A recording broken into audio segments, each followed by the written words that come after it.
be a little bit on the warmer side this weekend. Much warmer by next week. So we're looking at probably some of our hottest temps of the year by next week. So over the next couple of days, we'll stay fairly seasonal. 107, our high temp today here in Phoenix.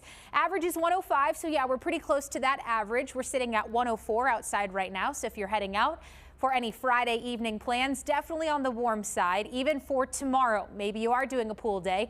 Dry and mostly sunny, temps in the 90s through about noon, and we're looking at about 104 by that 4 o'clock hour. So high temperatures tomorrow, again, pretty seasonal for this time of the year. We have a 106 Lake Havasu, again 105 for Phoenix, lower 90s in the Prescott area. A beautiful day in Flagstaff tomorrow with temperatures in the lower 80s. So we're looking ahead to some pretty gusty conditions though as we head into the upcoming weekend. Here's our red flag warning for Mojave County.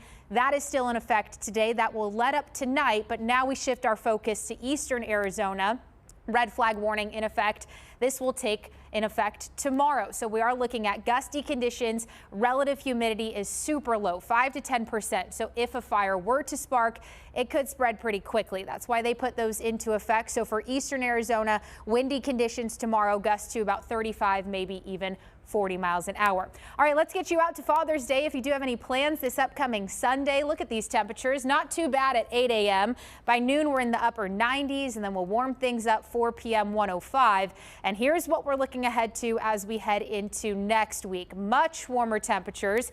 First of all, we'll get back into that 110 range by Tuesday, but likely our hottest temps of the year so far. That comes Wednesday, Thursday. Our overnight lows come up into the lower 90s. Here we go.